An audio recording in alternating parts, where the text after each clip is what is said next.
welcome each one of you, my fellow pilgrims to heaven, for our weekly Bible study in Telugu language.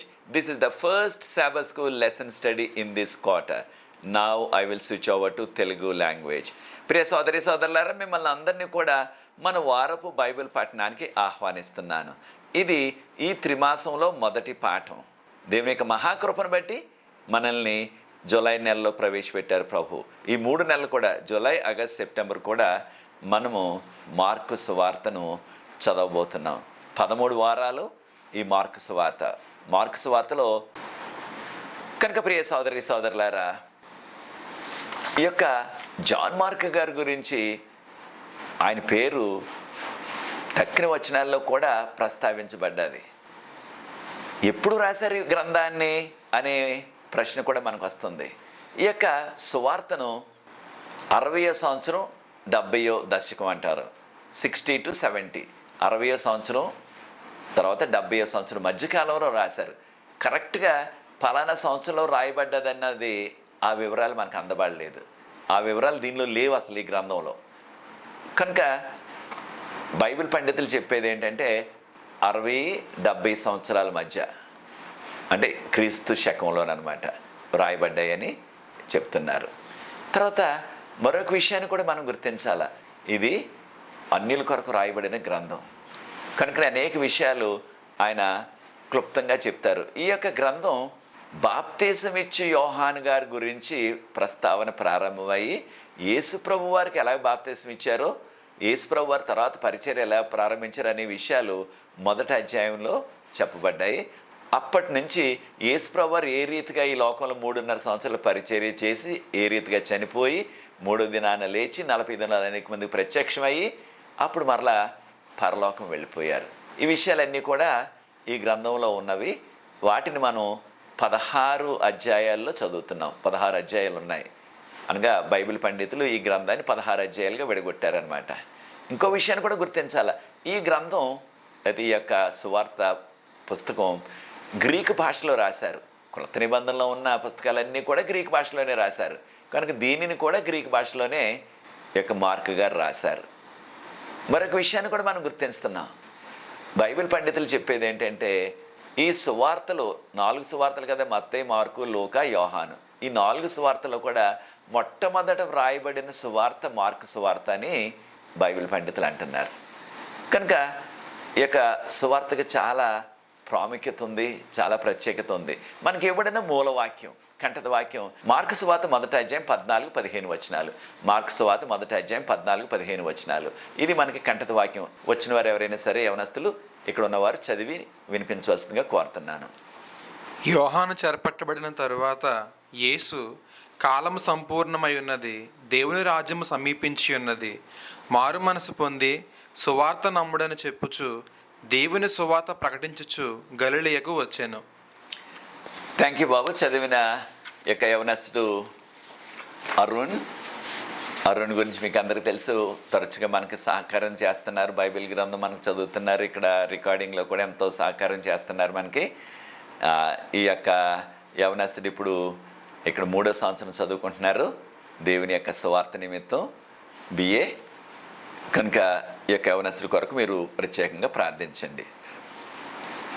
మరికొన్ని విషయాలను కూడా మనం నేర్చుకోవాలా.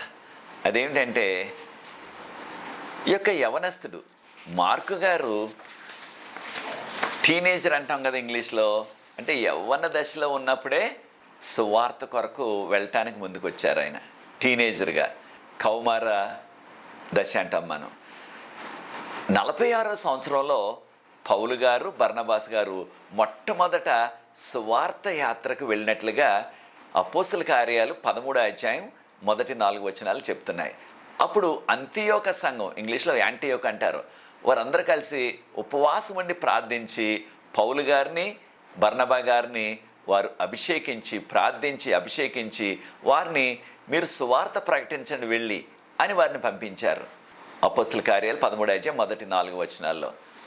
వారు వెళ్తుంటే వారితో పాటు నేను కూడా సేవకు వస్తానని, అప్పటికి చిన్నవాడే, ఎన్ని సంవత్సరాలు మనకు చెప్పబడలేదు కానీ ఆయన టీనేజర్ అంటున్నాం ఇంగ్లీష్లో, కౌమార దశలో ఉన్నాడు.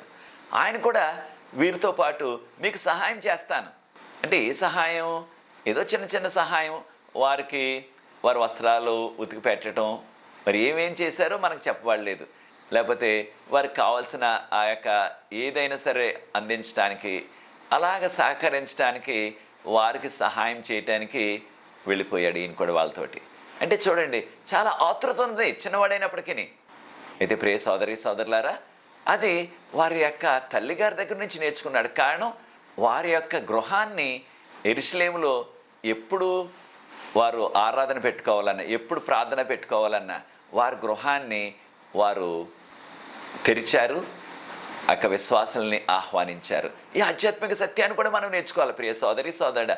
నీకున్న ఇంటిని సువార్త నిమిత్తం, లేకపోతే ఏదైనా ఆధ్యాత్మిక ఆ యొక్క కూడికలు పెట్టుకోవటానికి, ప్రార్థన చేసుకోవటానికి, లేకపోతే అవసరమైన ఉపవాస కూడిక పెట్టుకోవటానికి, లేకపోయినట్లయితే పాటలు నేర్చుకోవటానికి మీ యొక్క గృహం ఒక నిలయంగా ఉందా?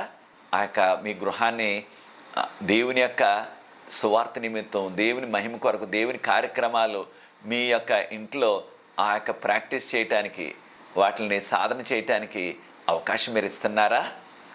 కొన్ని సందర్భాలు ఏం జరుగుతూ ఉంటుంది, కొంతమందికి మనం ప్రజల ఎలర్జీ అంటాం. మనం అంటే ప్రజలంటే పడదు. వాళ్ళు వచ్చినట్లయితే వాళ్ళకి ఇంకా ఆ యొక్క శరీరం అంతా కూడా ఏదో చీమలు పాకినట్లుగా వారికి చాలా అలజడి వచ్చేస్తుంది. అంటే వారికి ఇష్టం ఉండదు ఎవరు రావటం. అయితే ప్రియ సోదరి సోదరులారా, మార్క్ గారు వారి అమ్మగారు చూడండి, ఆ యొక్క సువార్త నిమిత్తం ఎటువంటి కూడికి పెట్టినప్పటికీ యెరూషలేములో వారి గృహం వారు తెరిచి ఇచ్చారనమాట. మనం కూడా మనకున్న గృహాన్ని, మనకున్న దేన్నైనా సరే ప్రభు మహిమ కొరకు, ప్రభు సువార్త కొరకు, ప్రభు నిమిత్తం ఏ కార్యం చేసినప్పటికీ మన యొక్క తలాంతులు, మన యొక్క గృహాన్ని మనము అందుబాటులోకి ఇచ్చినట్లయితే, అంటే వారికి దాన్ని తీసేసుకుని అక్కడే ఉండరు కదా. ఏదో కాసేపు కొన్ని గంటలు మీటింగ్ పెట్టుకుంటారు, 1 గంట 2 గంటలు 3 గంటలు వెళ్ళిపోతారు. దాని ద్వారా దేవుని నామానికి మహిమ వస్తుంది, మనకి మన కుటుంబానికి దీవెనకరంగా ఉంటుంది. కనుక తల్లిగారి నుంచి నేర్చుకున్నాడు ఈ స్ఫూర్తి. ఎవరు? మార్కు గారు. అప్పుడు వెళ్ళిపోతే మరి చిన్నవాడు కదా, కొన్ని రోజులు అయ్యేటప్పటికి ఆ యొక్క సువార్తలో వీరు ధనికులు కనుక ఏ లోటు లేదు, అన్నీ సమృద్ధిగా ఉన్నాయి ఇంటికాడ. మరి అక్కడ సువార్తకు వెళ్ళినప్పుడు మనకు కావాల్సినవన్నీ కూడా దొరకవు కదా. వారికి ఉన్న ఆ యొక్క పడక కానీ, వారికి ఉన్న సదుపాయాలు కానీ, వారికి ఉన్న చక్కని భోజన సదుపాయాలు కానీ అన్నీ ఎలా వస్తాయి మనకి? సువార్తకు వెళ్ళినామంటే ఎవరో పాపం వారు ఆ యొక్క సువార్థికుల్ని ఆదరిస్తూ వారికి ఉన్న ఆహారాన్ని పెడతారు. అయితే మనం సర్దుకుపోవాలి. ఈ చిన్నవాడు కనుక అవన్నీ కూడా అడ్జస్ట్ అవ్వలేకపోయాడు, సర్దుకోలేకపోయాడు పాపం.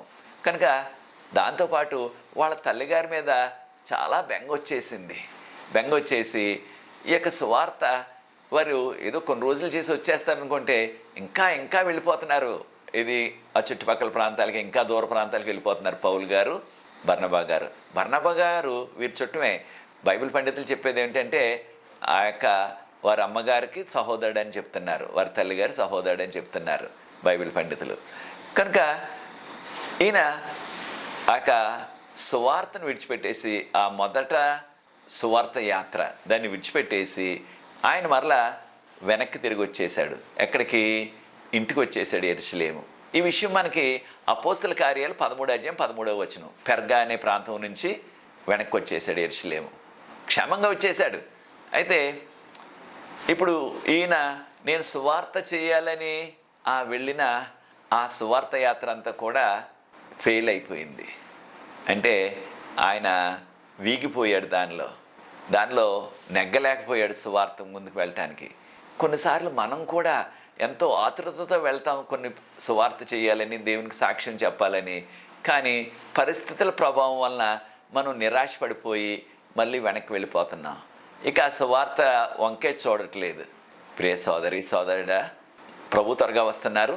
పరలోకి వెళ్ళిన తర్వాత మార్కు గారు నేను ఈ ప్రశ్న అడగాలనుకుంటున్నాను. పరలోకంలో మీరు అక్కడి నుంచి ఎందుకు వెనక్కి వచ్చేసారు ఆ పెర్గా నుంచి? అయితే తప్పకుండా ఆ కారణాలు ఆయన మనందరికీ కూడా చెప్తారు. అయితే తల్లి యొక్క విశ్వాసం ఎంతో, వారి తల్లిగారు ప్రార్థనా పరురాలు కనుక ఈయన ఎంతో ఎంకరేజ్ చేసింది, ఎంతో ఆయన్ని ప్రోత్సహించింది. మరలా నువ్వు సువార్తకు వెళ్ళాలని. అప్పుడు అనొచ్చు కదా, బాబు నువ్వు ఒక్కడే కొడుకు, నాకు నువ్వు వెళ్ళిపోతే అలాగే నాకు కూడా చాలా బెంగగా ఉంది, నువ్వు దూరం వెళ్ళొద్దులే, నువ్వు ఇక్కడే చేయాలంటే ఆ యెరూషలేములోనే ఏదో చేద్ది కానీ, ఆ యెరూషలేం పట్టణం మన నగరమే కదా, చుట్టుపక్కల చేద్ది కానీ, లేదా చుట్టుపక్కల గ్రామాలకు వెళ్ళి కానీ దూరం వెళ్ళొద్దు అని అనొచ్చు. కానీ తల్లి అలాగ చెప్పకుండా నువ్వు సువార్తకు వెళ్ళాలని ఎంతో ప్రోత్సహించింది ఆయన్ని. కనుకనే తర్వాత కాలంలో మొట్టమొదట ఆయన భయపడి బెంగతో వచ్చేసినప్పటికీ తర్వాత తప్పకుండా ఆయన సువార్తలో ఎంతో ముందు కొనసాగి సుదూర ప్రాంతాలకు వెళ్ళిపోయారు. కనుక ప్రియ సోదరి సోదరులారా, తల్లులారా, తండ్రులారా, మీ కుమారుల్ని మీ కుమార్తెలను కూడా మీరు ప్రోత్సహించండి. కాను ప్రభు త్వరగా వచ్చేస్తున్నారు. ఆ ప్రభు యొక్క పరిచర్య చేయాలి, ప్రభు కొరకు సాక్షులుగా ఉండాలని మీరు వారిని ప్రోత్సహించాలి. కాను మనం జీవిస్తున్నది కడవరి కాల చివరి దినాలు. అయితే ఆవిడ అనొచ్చు కదా, మనకి ఏ లోటు లేదు కుమారుడా, మనకు డబ్బు ఉంది కనుక నువ్వు ఎక్కడికి వెళ్ళొద్దు, ఇక్కడే ఉండి హాయిగా ఇంటికాడ అనొచ్చు. లేకపోతే ఏదైనా వ్యాపారం పెడతాను, లేకపోతే నీవు ఏదైనా ఉద్యోగం సంపాదించుకుంది కానీ ఇక్కడ యెరూషలేములో అనొచ్చు.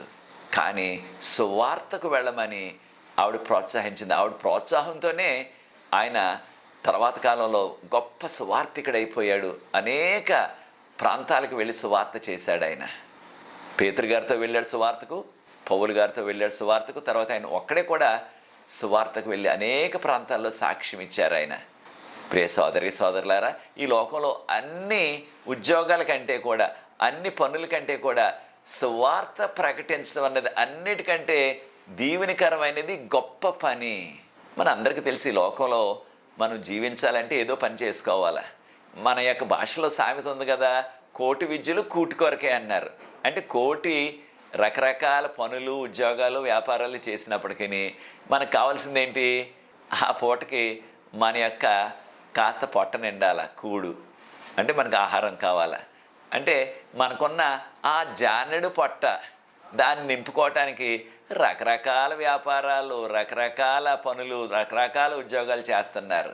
అయితే ప్రియ సోదరి సోదరులారా, సువార్త చేయటం అంటే ఏదో పట్టుకూటు కొరకు లేకపోతే మన జీవనోపాధి కొరకు చేసే ఉద్యోగం కాదు సుమా. జీవనోపాధి కొరకు ఉద్యోగం అంటే రకరకాల ఎన్నో ఉద్యోగాలు ఉన్నాయి ఈ లోకంలో, ఎన్నో వ్యాపారాలు ఉన్నాయి, ఎన్నో రకరకాల పనులు ఉన్నాయి డబ్బు సంపాదించుకొని మన జీవితాన్ని నడిపించుకోవటానికి చక్కగా. కానీ సువార్త అనేది సమర్పణతో కూడింది. అనేకమైన సవాళ్ళు ఉంటాయి, ఆధ్యాత్మిక పోరాటం. కాడు సాతాను ఖాళీగా కూర్చోడు. సాతాను నువ్వు బాగా చేస్తున్నావని నవ్వుతూ ఊరుకోడు. మనం ఎప్పుడైతే సువార్త చేయాలని, సాక్ష్యం ఇవ్వాలని, దేవుని కొరకు ఏదన్నా చెప్పాలని ముందుకు వెళ్తామో, దేవుని సేవ చేయాలని అనేకమైన సవాళ్ళు సాతాను తెచ్చిపెట్టేస్తాడు. అవన్నిటిని కూడా అడ్డుకొని ఆధ్యాత్మిక పోరాటంలో యుద్ధం చేసుకుంటూ ఆధ్యాత్మిక యుద్ధం ప్రభు కృపతో ఆయన నెగ్గుకొచ్చారు. కనుక ప్రియ సోదరి సోదరులారా, మీ కుమారుని కుమార్తెలను కూడా మీరు చేయగలిగింది ప్రభు కొరకు కడవరకాలంలో చేసినట్లయితే ఒక రోజున ప్రభు త్వరలో వస్తున్నారు. ఆయన అడుగుతారు, నా కొరకు నువ్వేం చేశావు అంటే మనం చెప్పవచ్చు, ప్రభు నేను నీ కొరకు ఈ కార్యాలు చేశానని చెప్పుకోవచ్చు. కనుకనే ప్రభు కార్యాలు చేసిన వారు, ప్రభు కొరకు పరిచర్య చేసిన వారికి దేవుడు ఏ లోటు చేయటం లేదు. కీర్తన 37 కీర్తన 25వ వచనం, 37 కీర్తన 25వ వచనం మనం గమనించినట్లయితే దావీదు రాజు గారు అంటున్నారు, నేను ఒకప్పుడు చిన్నవాడిగా ఉన్నాను, ఇప్పుడు పెద్ద వయసు వచ్చేసి ముసలివాడిని అయిపోయాను, కానీ నా జీవితకాలం అంతా కూడా, అంటే ఆయన 70 సంవత్సరాలు దాటి జీవించాడు. ఆయన 70 సంవత్సరాల జీవితంలో కూడా నేను ఎప్పుడూ కూడా విశ్వాసులు కానీ వారి కుటుంబ సభ్యులు కానీ భిక్షమెత్తుకోవటం నేను చూడలేదన్నాడు ఆయన.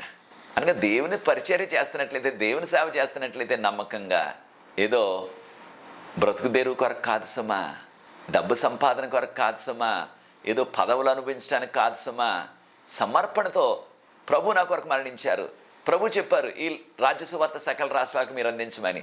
కనుక నేను కూడా నా వంతు ప్రయత్నాన్ని నేను చేసి, నా వంతు సహకారం నేను చేసి సువార్త కొంతమందికైనా అందించాలా అనే భారంతో వెళ్ళినట్లయితే మనకి తినటానికి ఆహారం, ఉండటానికి వసతి, ధరించడానికి వస్త్రాలకి లోటు ఉండనే ఉండదు. ఫిలిప్పీయులకు రాసిన పత్రిక 4:19 వచనంలో ఆయన మన సమస్త అవసరాలన్నీ కూడా నేను తీరుస్తానని మనకు వాగ్దానం చేస్తున్నారు. కనుక ప్రియ సోదరి సోదరులారా, మనం తప్పకుండా ప్రభు కొరకు సాక్షులుగా జీవిస్తూ ప్రభు యొక్క కార్యాలు చేయాలి. అయితే ప్రభు కార్యాలు చేస్తున్నప్పుడు, ప్రభు సేవ చేస్తున్నప్పుడు అనేకమైన ఇబ్బందులు, సవాళ్ళు సాతాను తెచ్చిపెడతాడు. అయితే ప్రభు వాటన్నిటి నుంచి మనల్ని తొలగిస్తారు. ఈ పౌలు గారితో కలిసి మొదటి సువార్త యాత్రలో ఆయన చివరిదాకా వెళ్లకుండా వచ్చేసాడు కనుక మరలా పౌలు గారు 49వ సంవత్సరంలో మరలా రెండవసారి సువార్త యాత్రకు వెళ్ళాలని మరలా ప్రయత్నం మొదలుపెట్టారు. ఇదివరకు 46వ సంవత్సరంలో వెళ్ళి అనేక ప్రాంతాలకు వెళ్ళి సువార్త ప్రకటించాం కదా, మరలా ఆ ప్రాంతాలన్నీ కూడా దర్శించి ఆ విశ్వాసులు ఎలా ఉన్నారో చూచి వారిని మనం ఆధ్యాత్మికంగా బలపరుద్దామని మరలా బర్నబా గారు పౌలు గారు బయలుదేరుతున్నారు. ఇది అపోస్తల కార్యాలు 15 అధ్యాయం చదువు చూడండి. అపోస్తల కార్యాలు 15 అధ్యాయం 36 నుంచి 39 వరకు వాక్య భాగంలో ఆ యొక్క యెరూషలేములో ఒక సభ జరిగింది. ఇంగ్లీష్లో జెరూసలేం కౌన్సిల్ అంటాం దాన్ని. అక్కడ జరిగిన సభ లేదా ఒక మీటింగ్ అనమాట. అనేక మంది పెద్దలు వచ్చారు. అక్కడ కొన్ని విషయాలు వారు నిర్ణయాలు తీసుకున్నారు. దాని తర్వాత సువార్త యాత్రకు వెళ్ళాలని అప్పుడు బర్నబా గారు అన్నారు, మరలా మార్కుని తీసుకెళ్దాం మనతో అన్నారు. పౌలు గారు ససేమి బర్నబాతో చెప్పారు, ససేమి నువ్వు మార్కుని తీసుకురావడానికి వీల్లేదు అన్నారు. దీనివలన ఆయన మొదటి సువార్త యాత్రలో వెనక్కి వచ్చేసాడు, మనతో చివరి వరకు ఉండలేదు. మరలా తీసుకెళ్ళేసరి మధ్యలో పారిపోతాడు, ఆయన వద్దు మనకి అన్నారు. బర్నబా గారు అన్నారు, ఇంకొక అవకాశం ఇద్దాం యవనస్తుడికి, చాలా ఉద్రేకంగా ఉన్నాడు, ఎంతో ఉద్యోగంతో ఉన్నాడు, ఆయన వస్తానంటున్నాడు, మరలా తీసుకెళ్దామంటే లేదు ఆయన తీసుకొస్తే నేను నీతో రానన్నాడు ఏకంగా పౌలు గారు. అయితే బర్నబా గారు ఎంతో భారంతో మరి ఒక అవకాశం ఇద్దాం యవనస్తుడికి, ఎవరికి? మార్కుకి అనేసి ఆయన్ని వెంట పెట్టుకుని మార్కుని యవనస్తుని తీసుకువెళ్ళాడు. అప్పుడు పౌలు గారు శీలాన్ని తీసుకుని, సైలస్ అంటాం ఇంగ్లీష్లో, ఆయనని తీసుకుని ఆయన వెళ్ళంటే ఇప్పుడు వీరు 2 గ్రూపుల కింద అయిపోయారనమాట. బర్నబా గారు మార్కు గారు కలిసి సైప్రస్ వెళ్ళారు.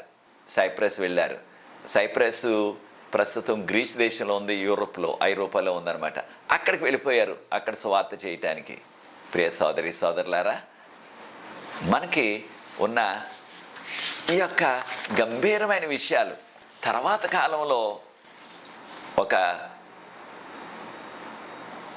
15 సంవత్సరాలు దగ్గరగా 10-15 సంవత్సరాల కాలంలో మార్కు గారు ఎంతో గొప్ప భారం గల సువార్థికునిగా, సాక్ష్యం చెప్పే వ్యక్తిగా, సేవ చేసే వ్యక్తిగా, గొప్ప సేవకుడిగా ఆయన తీర్చిదిద్దబడ్డాడు. ఎంతో గొప్ప ప్రార్థనాపరుడైపోయాడు. మొదట్లో పారిపోయాడు, నిజమే, సేవ అంటే చిన్నవాడు కనుక ఈ ఆధ్యాత్మిక పాఠాన్ని కూడా నేర్చుకోవాలా. చిన్నగా ఉన్నప్పుడు వాళ్ళకి ఎంత ఉద్రేకత ఉన్నప్పటికీ వెళ్ళాలా, సేవ చేయాలని. కొంచెం వారు కాస్త వయసు పెరిగే వరకు కూడా సుదూర ప్రాంతాలకి సువార్తకి తీసుకువెళ్ళటం కొంచెం ఇబ్బందికరమే. కారణం చిన్నవారు కనుక వారి ఇంటి వారి మీద, వారి ప్రాంతం మీద, వారి తల్లిదండ్రుల మీద బెంగ వచ్చేస్తుంది. మళ్ళీ అక్కడి నుంచి వారు సేవను విడిచిపెట్టి వచ్చేస్తారు. కానీ తర్వాత కాలంలో ఈయన గొప్ప సేవకుడు అయిపోయాడు. అప్పుడు పౌలు గారు మరలా రాశారు. 2 తిమోతి 4:11 నీ వచ్చినప్పుడు మార్కుని తీసుకురా, మార్కు నాకు చాలా ఉపయోగం ఇక్కడ అని పౌలు గారు రాశారంటే పౌలు గారు గుర్తించారు ఈ యొక్క యవనస్తుల్లో ఎంత ప్రత్యేకత ఉన్నది, లేకపోతే ఈ యొక్క యవనస్తుడు ఎంత దేవుని యొక్క పరిచర్యలో అనే విషయాన్ని పౌలు గారు గుర్తించి మరలా తీసుకురా, నాకు ఆయన కావాలా అని రాశారనమాట. కనుక ప్రియ సోదరి సోదరులారా, దీనిని బట్టి మనం గుర్తిస్తున్నది ఏంటి? తప్పకుండా మార్కు గారు పౌలు గారు వద్దన్నప్పటికీ మొదట మళ్ళీ ఆయన కావాలన్నాడు తర్వాత కాలాల్లో. అంటే అంతగా ఆధ్యాత్మికంగా ఎదిగిపోయాడు ఆయన. ఈ విషయాలు మనం 2 తిమోతి 4:11 చదువుతున్నాం. కనుక ప్రియ సోదరి సోదరులారా, ఏ విషయాన్ని మార్కుని గురించే పౌలు గారు ప్రస్తావిస్తూ కొలసీలకు రాసిన పత్రిక 4:10 కూడా మార్కు గారి గురించి చెప్పారు. కనుక పౌలు గారి యొక్క మెప్పును పొందాడు ఏది సువార్త చేయటానికి. ఆయనలో చాలా ఆధ్యాత్మిక మార్పు వచ్చేసింది. ఈ ఆధ్యాత్మిక పాఠాన్ని కూడా నేర్చుకోవాలా. రైట్, మనలో అనేకమైన ఒడిదుడుకులు ఉంటున్నాయి, అనేకమైన లోపాలు ఉంటున్నాయి ఆధ్యాత్మికంగా. ప్రియ సోదరి సోదరురా, ఆ లోపాలతోనే అలా ఉండిపోతున్నామా? లేకున్నట్లయితే ఆ యొక్క లోపాలని అధిగమించి మనము ఆధ్యాత్మికంగా ఎదిగి ప్రభు సేవలో మనం ఉపయోగకరమైన పనిముట్లుగా, ఉపయోగకరమైన పాత్రలుగా ప్రభు పరిచర్యలో వాడబడుతున్నామా? ఈ విషయాన్ని మనం గుర్తించాలా. ఒకవేళ మార్కులాగా మనం వెనక్కి వెళ్ళిపోయినప్పటికీ ఒకప్పుడు మనం పశ్చాత్తాపడి ప్రభువును వేడుకొని ఆయన కృపతో, పరిశుద్ధాత్మ యొక్క నడిపింపుతో మరలా మనము పుంజుకొని ప్రభు సేవను ఇంకా గంభీరంగా జరిపించవలసిన బాధ్యత ఈ కడవరి కాల చివరి దినాల్లో మనకున్నది.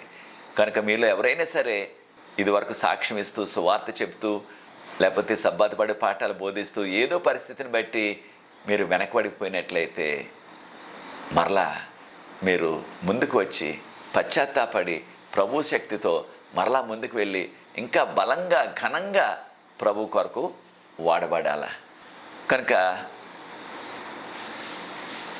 వీరి నుంచి ఈ పాఠాలు మనం నేర్చుకోవచ్చు. మార్కు సువార్తలో మనకు మొదటి అధ్యాయంలో మార్కు గారు పరిచయం చేసింది ఎవరినంటే, మొదటి అధ్యాయం మార్కు సువార్త మొదటి 8 వచనాలు మనం చదివినట్లయితే అక్కడ ఇది యేసు ప్రభువుని గురించిన సువార్త. ఆయన దేవుని కుమారుడు. ఈయన మెస్సయ్య అంటున్నాం మనం. క్రీస్తు అంటే అభిషక్తుడు, మెస్సయ్య అన్నమాట. ఆయన గురించి ప్రారంభించి తర్వాత ఈ యొక్క యేసు ప్రభు గురించి ప్రవచనాల్లో చెప్పబడ్డది అని చెప్పబడ్డది. ప్రవచనాల్లో చెప్పబడ్డది అని ప్రవచనాలని ఉటంకించి రాస్తున్నారు. ఈయన ప్రవచనాలని కోట్ చేస్తూ రాశారనమాట. అయితే ప్రియ సోదరి సోదరులారా, ఆ విషయాలు చెప్పిన తర్వాత బాప్తిస్మం ఇచ్చే యోహాను గురించి పరిచయం చేశారు ఈయన.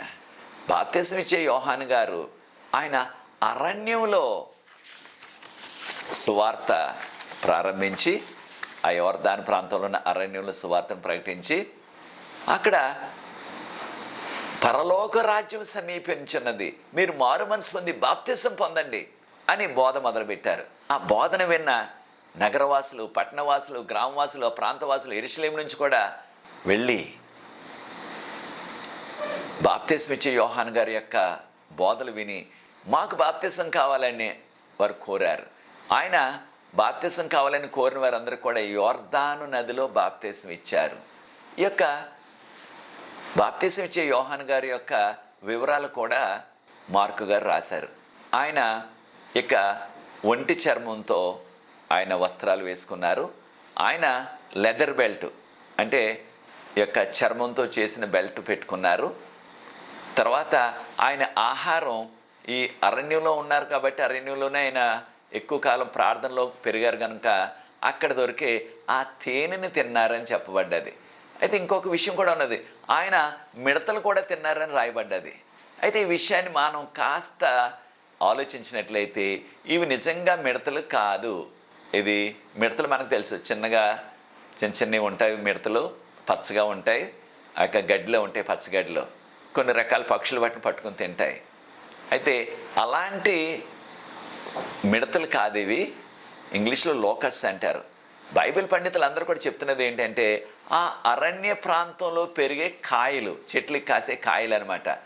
ఆ కాయలనే తిన్నారు. అయితే ఆ కాయల్ని ఆ యొక్క గ్రీక్ భాషలో వారు వాడిన పదం కాయలని తర్జుమా చేయొచ్చు, మిడతలని తర్జుమా చేయొచ్చు. కనుక ఎక్కువ మంది మిడతలని తర్జుమా చేసేసారు దాన్ని మన భాషలో కానీ ఇంగ్లీష్లో కానీ. నిజానికి ఆయన తిన్నది మిడతలు కాదు, ఆయన తిన్నది ఆ అరణ్యంలో పెరిగే ఆ కాయలు, అక్కడ ఉచితంగా దొరికే ఆ యొక్క తేనెను తిన్నారనమాట. కనుక మిడతలు అన్నది మనం అర్థం చేసుకోవాలి. బైబిల్ పండితులు అందరూ కూడా మిడతలు కాదు, ఖచ్చితంగా ఇవి కాయలు, అది అడవిలో కాసే కాయలను తిన్నారనమాట ఆయన. అయితే ఈ యొక్క బాప్తిసం ఇచ్చే యోహాను గారి గురించి ఆయన పుట్టకముందే యెషయా గ్రంథం 40 అధ్యాయం 3వ వచనం, ఐజయా 40:3, దీనిలో ఆయన అరణ్యంలో ఆయన కేక వేస్తూ చెప్తున్నారు ఏమని, దేవుని నామం పేట ఎవరైతే వస్తున్నారో ఆయన యొక్క ఎవరు వస్తున్నారు, మెస్సయ్య, ఆయన యొక్క మార్గాన్ని సరళం చేస్తున్నారు, ఆయన మార్గాన్ని సిద్ధం చేస్తున్నారు అని చెప్పబడ్డది. ఇది ఒక ప్రవచనం. ఎప్పుడు బాప్తిసం ఇచ్చే యోహాను గారు పుట్టకముందు కనీసం 700 సంవత్సరాల ముందే ఈ ప్రవచనం చెప్పబడ్డది. ఏ ప్రవచనం? యెషయా గ్రంథం 40 అధ్యాయం 3వ వచనంలో ఉన్న ఆ ప్రవచనం అనమాట. అరణ్యంలో ఉండి, మరి ఈయన అరణ్యంలోనే కదా ఎక్కువ కాలం పెరిగాడు ప్రార్థనలో, వాక్య ధ్యానంలో. కనుక ఆ అరణ్యంలో ఉండి చెప్తున్నారు, దేవుని యొక్క నామంపేట వస్తున్నవారు అనగా మెస్సయ్య గారు, ఆయన యేసుప్రభు అంటున్నాం క్రొత్త నిబంధనలో, ఆయన యొక్క మార్గాన్ని సరళం చేశారు. ఇదే విషయాన్ని మలాకీ గ్రంథం అనగా యేసుప్రభు పుట్టకముందు, ఈ యొక్క బాప్తిసం ఇచ్చే యోహాన్ గారు పుట్టకముందు 400 సంవత్సరాల ముందు రాసిన గ్రంథం మలాకీ గ్రంథం. ఆ మలాకీ గ్రంథంలో 3వ అధ్యాయం 1వ వచనంలో కూడా, నేను నా యొక్క వార్తాహరుని పంపుతున్నాను, ఆయన మార్గమును సిద్ధం చేస్తారు, నా మార్గాన్ని సరళం చేస్తారని చెప్పబడ్డది. అయితే బాప్తిస్మిచ్చే యోహాన్ గారు బోధించింది ఏమిటి? పరలోక రాజ్యం సమీపించి ఉన్నది, మారు మనసు పొందండి, బాప్తిసం పొందండి, నా తర్వాత ఒక ఆయన వస్తారు, ఆయన నాకంటే ఘనుడు, ఆయన శక్తివంతుడు నాకంటే, ఆయన యొక్క చెప్పులకున్న ఆ యొక్క స్ట్రాప్స్ కూడా, ఆ చెప్పులకున్న ఆ పట్టీలు విప్పటానికి కూడా నాకు అర్హత లేదు, అంత ఘనుడు వస్తాడు. ఎవరైనా అంత ఘనుడు? యేసుప్రభు వారు. యేసుప్రభు వారికి బాప్తిసం ఇచ్చే యోహాన్ గారికి తేడా, బాప్తిసం ఇచ్చే యోహాన్ గారు యేసుప్రభు వారి కంటే 6 నెలలు పెద్దవాడంతే. అయితే ఆయన అంటున్నారు, నా తర్వాత వచ్చే నాకంటే ఎంతో ఘనుడు, ఆయన చెప్పులు విప్పటానికి కూడా నాకు అర్హత లేదు. అంటే ఎంత తగ్గించుకున్నాడు చూడండి. ఆయన అన్నారు, ఆయన హెచ్చించబడాలి, ఎవరు? మెస్సయ్య అనగా యేసుప్రభు వారు, నేను తగ్గించబడాలా. చూసారా ఎంతటి సమర్పణ ఉన్నదో బాప్తిసం ఇచ్చే యోహాన్ గారికి. కనుక మార్కు సువార్త ప్రారంభంలోనే యేసుప్రభు యొక్క బాప్తిసం యేసుప్రభు పరిచర్యతో ప్రారంభించారు. తక్కిన వివరాలు ఆయన రాయలేదు. ఉదాహరణకు యేసుప్రభు ఏ విధంగా జన్మించారు, ఎలా పెరిగారు చిన్నప్పుడు, ఆ విషయాలు మనకి మత్తయి సువార్తలో ఉన్నవి, లూకా సువార్తలో ఉన్నవి. కానీ మార్కు గారు ఆ విషయాలు రాయలేదు. ఆయనకు ప్రాముఖ్యమైనది యేసుప్రభు పరిచర్య. దాని ద్వారా ఈ యొక్క రక్షణ మనందరికీ ఏ రీతిగా వచ్చింది, ఆయన బోధల ద్వారా మనం ఏమి నేర్చుకోవాలా, ఆయన మన కొరకు చేసిన గొప్ప సిలువ త్యాగం, వీటిని ఎక్కువగా వివరిస్తూ ఈ యొక్క పుస్తకాన్ని రాశారనమాట. అయితే యేసుప్రభు వారు బాప్తిసం గురించి కూడా రాశారు. మార్కు సువార్త 1వ అధ్యాయం 9 నుంచి 13 వరకు ఉన్న వాక్య భాగంలో మనం చూసినట్లయితే, బాప్తిసం ఇచ్చే యోహాన్ గారు యోర్దాను నదిలో బాప్తిసం ఇస్తుంటే యేసుప్రభు వారు వచ్చారు అక్కడికి. యేసుప్రభు వారు వస్తుంటే ఆయనకు బాప్తిసం ఇచ్చారు. ఆయన బాప్తిసం తీసుకుని యోర్దాను నదిలో నుంచి బయటకు వెళ్ళిపోతున్నారు. యేసుప్రభు బాప్తిసం తీసుకున్న ఆ యొక్క ప్రదేశాన్ని బేత్ బారా అంటున్నారు ఈనాడు. 2012లో ప్రభు యొక్క కృపను బట్టి అక్కడికి వెళ్ళే అదృష్టాన్ని ప్రభు నాకు ఇచ్చారు. నాకు చూపు లేకపోయినప్పటికీ ఆ ప్రాంతాన్ని దర్శించి, ఆ బాప్తిసం యేసుప్రభు ఎక్కడ తీసుకున్నారు అక్కడికి వెళ్ళి ఆ నీటిలో కూడా దిగా. అంటే 2000 సంవత్సరాల క్రిందట యేసుప్రభు తీసుకున్న ఆ ప్రాంతంలో తీసుకున్న బాప్తిసం తీసుకున్న యోర్దాను నదిలో అప్పటి నీళ్ళు ఇంకా లేవు, కానీ అదే స్థలం అనమాట, అదే ప్రాంతం అనమాట. బేత్బారా అంటున్నారు. అక్కడ అది ఒక వ్యాపారం చేసేసారు. అక్కడ అనేక మంది దేశాల నుంచి వస్తూ ఉంటారు, అనేక మంది సందర్శకులు, పర్యాటకులు వస్తూ ఉంటారు. అవి వచ్చిన తర్వాత నేను బాప్తిసం తీసుకోవాలి ఇక్కడ అంటారు వాళ్ళు. యేసుప్రభు ఎక్కడ బాప్తిసం తీసుకున్నారు, నేను కూడా తీసుకోవాలంటున్నారు. కొన్ని సందర్భాలు ఏమవుతుంది, వారందరూ కూడా ఎప్పుడో బాప్తిసం తీసుకున్నవారే, కొన్ని సంవత్సరాల కింద బాప్తిసం తీసుకున్నవారే, కానీ అక్కడికి వెళ్ళేటప్పటికి యేసుప్రభు బాప్తిసం తీసుకున్న తర్వాత, యేసుప్రభు వారు బాప్తిసం తీసుకున్న ఇక్కడ నేను బాప్తిసం తీసుకుంటే నాకు చాలా ఆధ్యాత్మికంగా మంచిది, పరలోకం వెళ్ళిపోతాను అనుకుంటున్నారు. అది సరికాదు. మనం యేసుప్రభు నామంపేట నీటిలో ముంచడం బాప్తిసం ఎక్కడ తీసుకున్నప్పటికీ అది సరిపోతుంది. మనం ఇశ్రాయేల్ దేశం వెళ్ళి యోర్దాను నదులు అక్కడే తీసుకోవాలని ఏమీ లేదు. కొంతమంది తీసుకున్నవారు మళ్ళీ రెండోసారి తీసుకుంటున్నారు, అది అవసరం లేనే లేదు. అయితే దాన్ని ఒక వ్యాపారంగా మార్చేసి అక్కడ ఒక రూల్ ఏం పెట్టేశారంటే, ఒక సిద్ధాంతం ఏం పెట్టేశారంటే, ఒక నిబంధన, ఎవరు బాప్తిసం తీసుకోవాలన్నా తెల్లని వస్త్రాలు వేసుకుని అప్పుడు బాప్తిసం తీసుకోవాలి ఇక్కడ అంటున్నారు. మరి తెల్లని వస్త్రాలు కొన్నిసార్లు అక్కడికి వెళ్ళే వరకు మనకు తెలియదు కదా, క్రొత్త వస్త్రాలతో తీసుకోవాలంటున్నారు, లేకపోతే దిగనివ్వరు అక్కడ. అవి మరి కొనుక్కోవాలంటే అక్కడ చిన్న చిన్న షాపులు ఉన్నాయి కొనుక్కోవటానికి. ఒక్కొక్క తెల్లని డ్రెస్సు $20, అమెరికా డాలర్ $20 తీసుకుంటున్నారు. అంటే $20 అంటే ఇప్పుడు మనకి దాదాపుగా 1600-1700 అయిపోతుంది అనమాట ఒక డ్రెస్కి. కొంతమంది పోతే పోయిందిలే, మనకు జీవితంలో ఒకేసారి వస్తుంది అవకాశం, ఇక్కడికి వచ్చామని కొనేసుకుని అక్కడ బాప్తిసం తీసుకుంటున్నారు. అయితే బాప్తిసం ఇవ్వడానికి ఇప్పుడు కూడా పాస్టర్ గారు సిద్ధంగా ఉంటారు అక్కడ. ఒకవేళ మనలో ఎవరైనా పాస్టర్ గారులు ఉంటే మనం కూడా దిగి ఇవ్వచ్చు, కానీ ఇచ్చేవారు తీసుకునేవారు ఇద్దరు కూడా తెల్లని డ్రెస్, వైట్ డ్రెస్ వేసుకోవాలన్నమాట. కనుక ఇద్దరు కూడా కొత్తవి కొనుక్కోవాలి అక్కడ. ఇది ఒక చిన్న వ్యాపారంలాగా అయిపోయింది. కొత్త వస్త్రాలు అక్కడ అమ్మటం, తెల్లయి. మరి ఏదో జీవితంలో ఒక్కసారి వెళ్తున్నాం కాబట్టి కొనుక్కుందామని కొనుక్కొని అక్కడ బాప్తీసం తీసుకునేవారు ఉంటున్నారు. రెండోసారి బాప్తీసం అవసరం లేదు సుమా, అక్కడికే వెళ్ళి తీసుకోవాలని అవసరం లేదు. కొంతమంది డబ్బులు ఉన్నవారు ఏం చేస్తున్నారు, నేను అక్కడే తీసుకుంటాను బాప్తీసం అని వెళ్తున్నారు. అక్కడ తీసుకుంటేనే పరలోకం వెళ్తాం. మన ఊర్లో ఏదో చెరువులోనో, కాలువలోనో, లేదా నదిలోనో, సముద్రంలోనో తీసుకుంటే వెళ్ళం అన్నది లేదు. యేసు ప్రభు నామంపేట ఎక్కడ నీటిలో ముంచడం బాప్తీసం తీసుకున్నా అది సరిపోతుంది. కనుక ప్రియ సోదరి సోదరులారు, ఎప్పుడైతే యేసు ప్రభు వారు బాప్తీసం తీసుకుని ఆ యోర్దాను నదిలోంచి బయటకు వస్తున్నారో పరలోకం తెరవబడి పరలోకం నుంచి ఒక స్వరం వినబడ్డది. నీవు నా ప్రియ కుమారుడు అనగా, నీవు నా ప్రియ కుమారుడు, నీ యందు నేను ఆనందిస్తున్నానని తండ్రి తన కుమారుడు గురించి చెప్పారు. వెంటనే బాప్తీసం తీసుకున్న తర్వాత యేసు ప్రభు వారు అక్కడి నుంచి అరణ్యానికి వెళ్ళిపోయారు. అక్కడ 40 దినాలు ఆయన ఉపవాసం ఉండి ప్రార్థన చేశారు.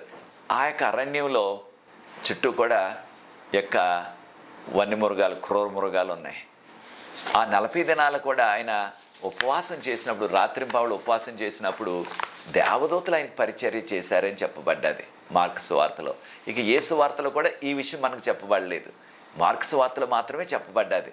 దేవదూతలు ఆయనకు పరిచర్య చేశారు 40 దినాలని చెప్పబడ్డది.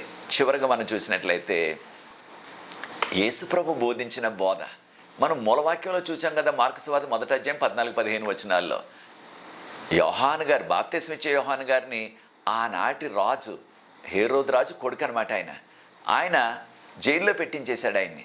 దేనికి?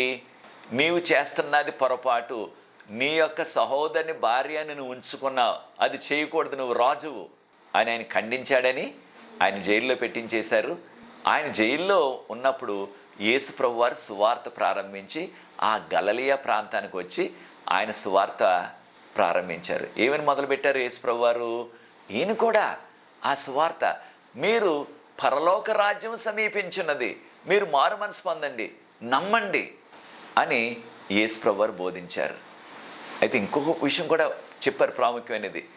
సమయము పరిపూర్ణమైనదని చెప్పారు.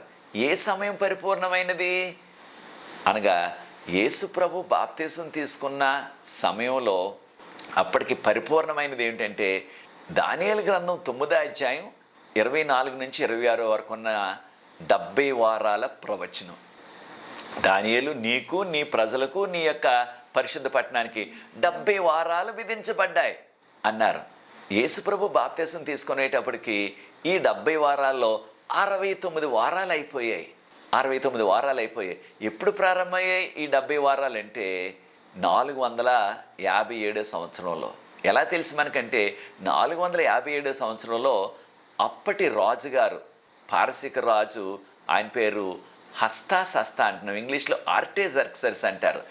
ఆయన ఒక శాసనం చేసి, మీరు యెరూషలేము పట్టణాన్ని చుట్టూ గోడలు కట్టుకోవచ్చు, దాన్ని సుందరీకరించుకోండి అని చెప్పారు. ఇది ఆలయానికి సంబంధించింది కాదు సుమా, ఆలయం అప్పటికే కట్టబడ్డది. బబులోనీయులు కూల్చివేసిన ఆలయం కట్టబడ్డది అప్పటికే 516 సంవత్సరానికి. కానీ ఈయన యెరూషలేం చుట్టూ గోడలు కట్టుకోమని 457 సంవత్సరంలో ఆయన రాజుగారు హస్తసస్త ఆయన శాసనం చేసి అనుమతిచ్చారనమాట. అప్పుడు ప్రారంభమైతే అప్పటి నుంచి యేసు ప్రభు బాప్తీసం తీసుకున్నది 27వ సంవత్సరం, 27వ సంవత్సరం, క్రీస్తు శకం 27వ సంవత్సరం. అప్పటికి 69 వారాలు అయిపోయాయి. ఇంక మిగిలినది ఒక్క వారమే 70 సంవత్సరాల్లో, మిగిలినది ఒక్క వారమే ఈ 70 వారాల్లో.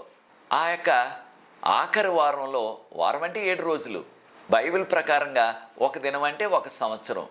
సంఖ్యాకాండం 14వ అధ్యాయం 34వ వచనం ప్రకారంగా, యెహెజ్కేలు 4వ అధ్యాయం 6వ వచనం ప్రకారంగా ఒక దినం అంటే ప్రవచనాల్లో ఒక సంవత్సరం. 70 వారాలంటే వారాలని మనం రోజుల్లో పెడితే 490 వస్తుంది. 490 రోజులు, 490 సంవత్సరాలు. ఈ 490 సంవత్సరాల్లో యేసు ప్రభు బాప్తీసం తీసుకునేటప్పటికి 69 వారాలు అయిపోయి, అంటే 483 సంవత్సరాలు అయిపోయినాయి. ఇంక మిగిలింది 7 సంవత్సరాలే. ఆ 7 సంవత్సరాలు అంటే ఒక వారం అన్నమాట. ఒక వారం అంటే 7 రోజులు, 7 రోజులు అంటే 7 సంవత్సరాలు. అప్పుడు వారంలో మధ్యలో దానియేలు గ్రంథం 9వ అధ్యాయం 25, 26 వచనాల్లో వారంలో మధ్యలో అభిషక్తుడు తన కొరకు కాదు తన ప్రజల కొరకు చనిపోతాడని చెప్పబడ్డది. కనుక యేసుప్రభువు వారు బోధించడం మొదలుపెట్టినప్పుడు మార్కు సువార్త 1వ అధ్యాయంలో చదవండి, 14, 15 వచనాలు ఇంకా మిగిలిన వచనాలు కూడా, దానిలో సమయం పరిపూర్ణమైంది, సమయం నెరవేరింది అన్నారు. ఏ సమయం? ఈ యొక్క 70 వారాల్లో చెప్పబడిన ప్రవచన సమయం నెరవేరిపోయింది. మెస్సియా వచ్చేశారు. ఆయన చెప్పినట్లుగానే 3.5 సంవత్సరాలు బోధలు చేసి ఆయన వారం మధ్యలో అనగా 31వ సంవత్సరంలో 27వ సంవత్సరంలో ఆయన బాప్తిసం తీసుకున్నారు. అంటే ఆయన వయసు 27 కాదుసమ్మా, ఆయన వయసు అప్పటికి 30 సంవత్సరాలు, 27 సంవత్సరాలు క్రీస్తు శకం అనమాట. అప్పుడు బాప్తిసం తీసుకుంటే 3.5 సంవత్సరాలు ఆయన పరిచర్య చేశారంటే 31వ సంవత్సరం క్రీస్తు శకం 31లో యేసుప్రభువు వారు శిలువ మరణం పొందారు. ఆయన చనిపోయి తిరిగి లేచి 40 దినాలు అనేక మందికి ప్రత్యక్షమైన వెళ్ళిపోయిన తర్వాత ఇక యూదుల కొరకు యెరూషలేం పట్టణం కొరకు ఇవ్వబడిన 70 వారాలు మిగిలి ఉన్నది 3.5 సంవత్సరాలు. అంటే 3.5 దినాలు, అంటే 3.5 సంవత్సరాలు. అది స్టెఫను గారిని రాళ్లతో కొట్టి చంపింది 34వ సంవత్సరంలో.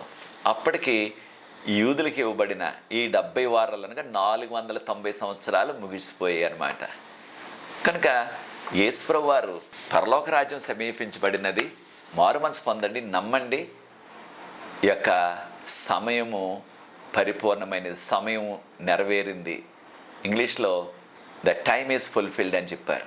కనుక ప్రియ సోదరి సోదరులారా, చూడండి, దేవుని యొక్క వాక్యంలో ప్రవచనాల్లో ఏదైతే చెప్పబడ్డదో, ఎంతకాలం ముందు యేసు ప్రభు పుట్టకముందు దానియేలు గారు 550 సంవత్సరాల ముందు చెప్పేశారు ఈ ప్రవచనాన్ని.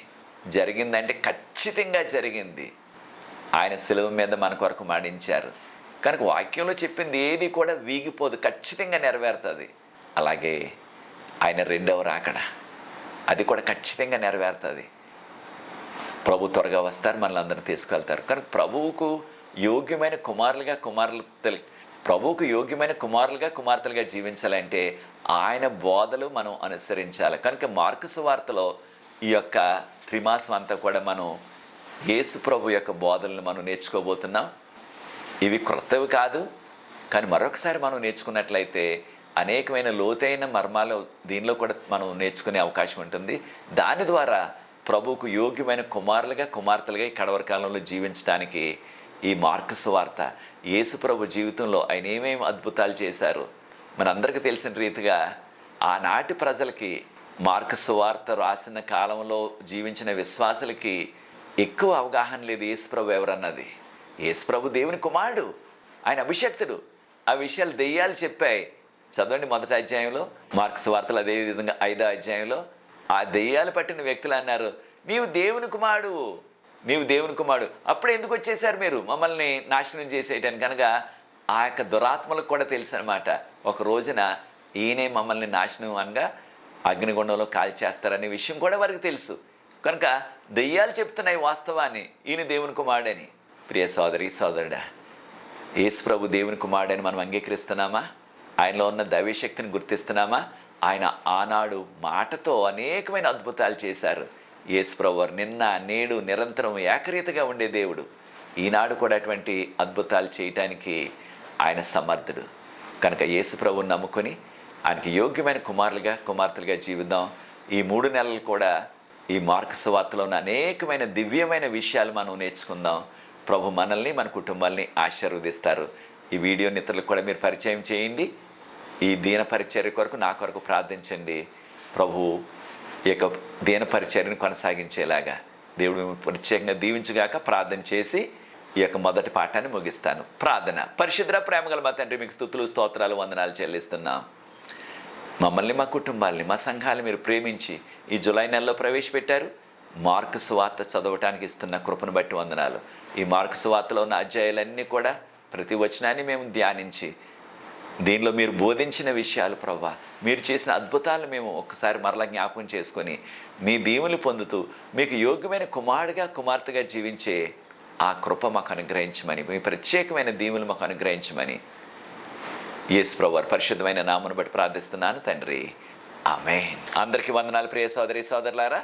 దేవుని యొక్క కృపను బట్టి వచ్చే పాఠంలో మరలా వచ్చే వారం కలుసుకుందాం. అంతవరకు ప్రభు కృప మనకు మన కుటుంబాలకి సంఘాలకి మెండుగా ప్రభు దయచేయనుగాక. Thank you.